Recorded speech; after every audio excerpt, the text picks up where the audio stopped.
ওদিকে তো রৌদ্র রৌদ্রে বাবারি।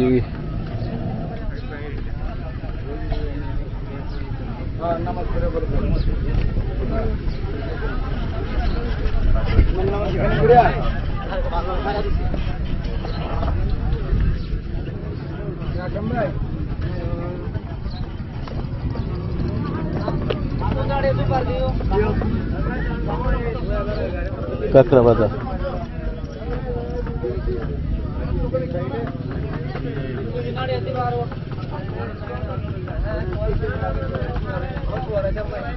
ভাই, এই রোদের মধ্যে দিবালের মধ্যে যাবেন কি?